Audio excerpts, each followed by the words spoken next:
Ayan, magandang umaga po kasi anong oras na? Nasa 8 na po.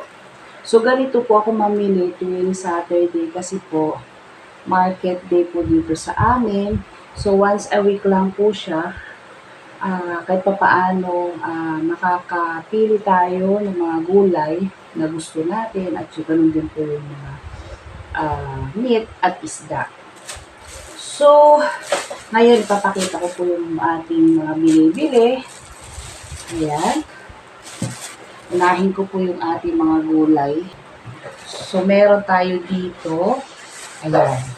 Bumili po ako ng 3 tali ng gabi. Kasi, pag nagluluto po kasi ako ng gabi, nagbibigay po ako sa aking mga magulang. So, ito, 3. Magaganda kasi yung nakita ko. Ang gaganda ng mga dahon. Yan. So, ito po ay mga galing bundok. Kasi mayroon po akong suki na ang kanyang mga paninda na gulay ay karamihan galing po sa bundok, sa Bulacan. Patutuyuin ko po muna ito. Ako kasi, pinapatuyo ko siya kasi para lumabas yung aroma, yung amoy ng gabi. Mas mabango pagka pinapatuyo. So, ayan, makabili po tayo ng 3. 15 pesos lang po isa. O, diba? Kamura. 15 pesos. So, 45 yung 3 tali. And then, nakita ko itong mga labanos at magaganda sila. Ayan, bumili po tayo ng 3 labanos. So, pag-iisipan ko kung gagawin ko siyang kimchi. Yun. Masarap din po ito, kimchi puro. Ayan. Ang hahaba. So, bumili po ako ng 3. 60 po ang kilo, pero more than 1 kilo po ito. Ayun. Basta kalabasa. Kasi mukha siyang mani. So, ayan. Meron po tayong nabiling 2 cute na kalabasa. Bakit buo po yung binibili ko? Para po kahit 1 week, 2 weeks na hindi ko siya lulutuin, hindi po siya mabubulok. Ayan. Kaya po buo na, maliliit lang yung agugoy. Binibili kong kalabasa. Ayun. So, nakakita po ako ng dragon fruit. Kapanahonan na po kasi ng dragon fruit. Hindi ko alam kung from May to September ang bungahan ng dragon fruit. Ayan. Isa sa mga prutas na masustansya. Kung na sinabi ko, isa ang dragon fruit sa pinakamasustansyang prutas. At ang kilo po nito ay 140. So, bumili ako ng 2 piraso. Pero ang lalaki. Itong 2 piraso na to ay worth 149. Diba? Ang cute niya. Oh. Ayan. So, pwede ko siyang balatan, hindi nilalagay sa tab para may stock tayo sa bed. Yung iba, ayaw po nila ng dragon fruit. Try nyo po, masarap at masustansya po ang ating dragon fruit. So, inaantay ko na sana mamunga po yung ating mga tanim sa Norsagaray. Kasi maraming puno rin po yun. Time will come, makakapag-harvest po tayo ng dragon fruit doon.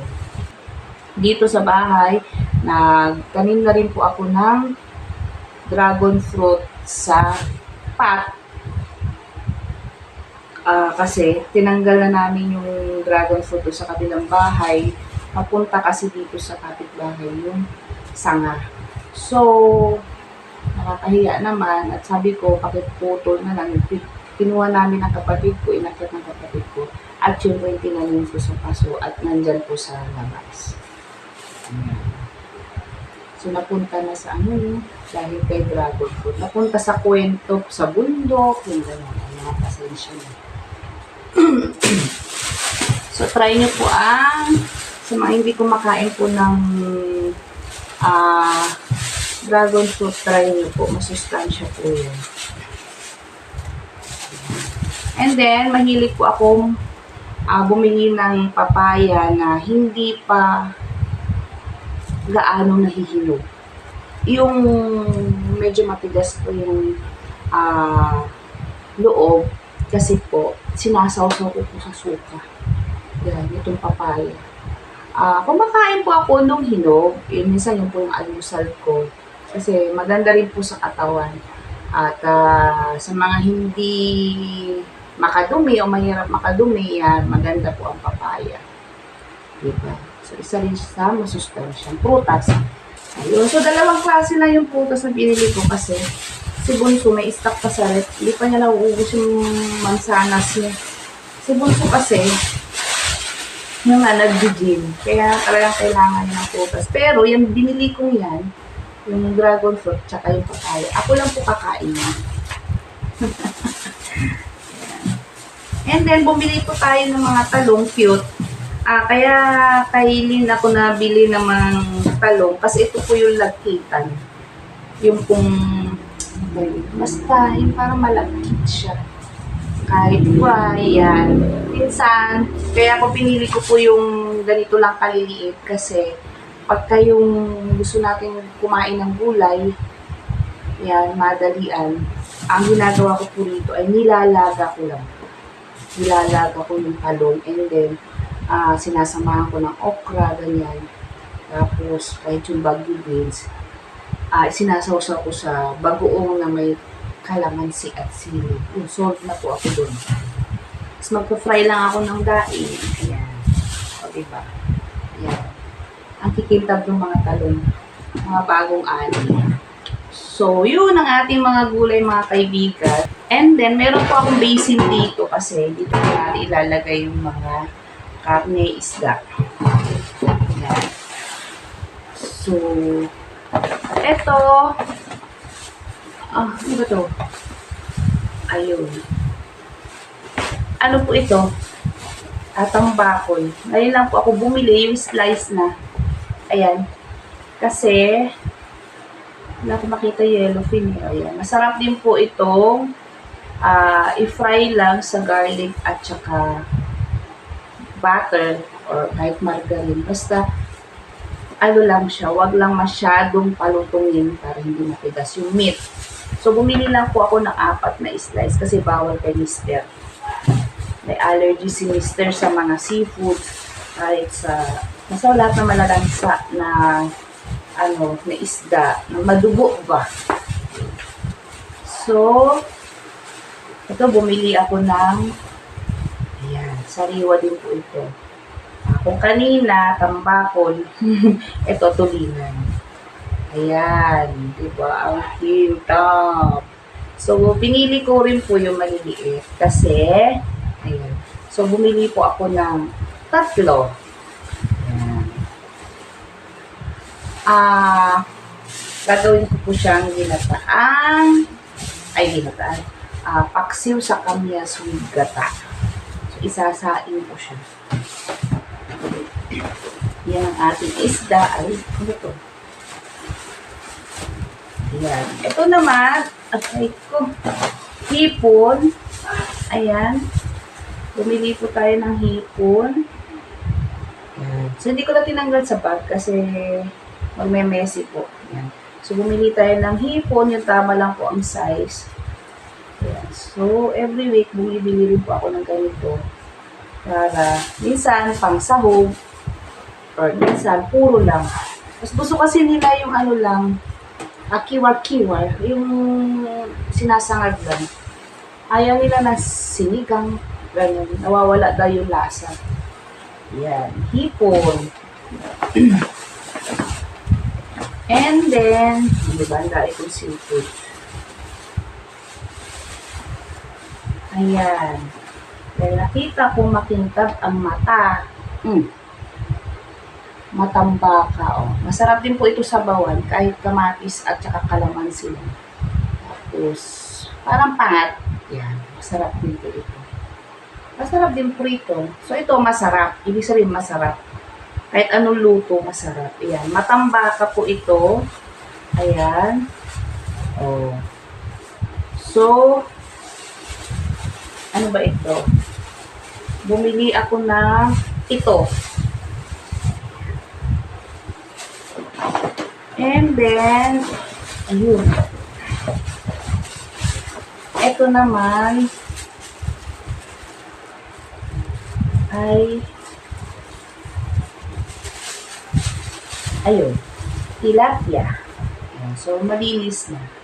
Pagka ano na lang, pukuspusin ko na lang yung ibang naiwan na kaliskis. So, 4 na piraso kasi 4 kami. Ang pinipili ko yung matatambok lang na medyo tama lang yung size. At medyo malaki na sa palad ko. Nasa gano'n, hindi na ko maghihiwa. So, isa-isa na kaming mag-anak. Ayan, bawang. Kasi naubusan ako ng bawang. Bumili rin po tayo ng buto-buto. So, bandang buntot po ito, yung sa baboy. Kasi po, may taba, may mas malaman. Ayan, syempre, kasama na yung buntot. Ewan ko kung sinama yung buntot. Ayan. So, mahal na rin po ang baboy ngayon, mga kaibigan. Ayan. So, ito yung texture niyan. Pwede rin po itong gawing sinigang, nilaga, kahit ano, kaldereta, or kaldereta, mechado, or kare-kare. Kasi, ayan, kasama po yung buntot. Diba? Kasi meron siyang balat, at may taba, at may laman. Yun. Kaya pinili ko yan. So, ito siya.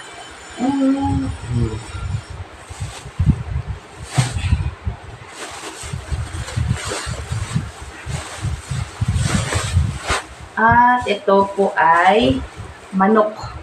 So, yan, dahil dalawa na nagbubuhat, dalawa na nag-gym, in-encourage ni Bunso yung si panganay, si Kuya Kurt na magbawas na ng timbang. Ayun, sinama na na. Actually, dito lang sa bahay nagbubuhat yung anak ko na Bunso. Ngayon, in-encourage na. So, sa labas na sila nag-gym every 5 p.m. hanggang gabi. So, dalawa na sila. Kaya, kailangan ko naman ngayon manok na breast part. Yan. Hindi pwede mawala ang manok. So, ang wala lang dito, baka. Yan. Baka. So, mga 1 week na namin yan. Ito naman ay liempo.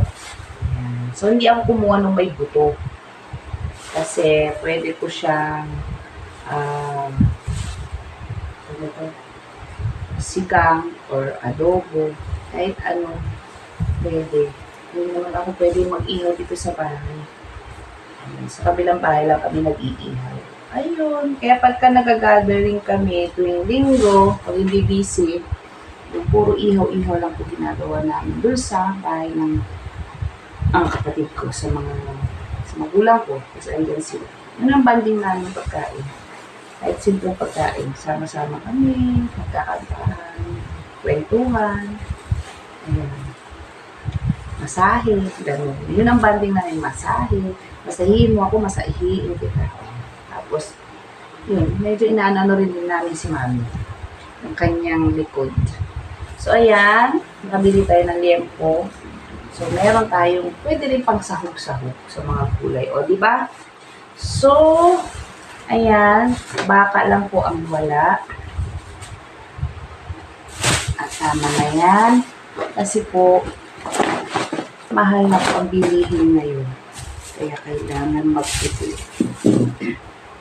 So, dito na po nagtatapos mga kaibigan ang ating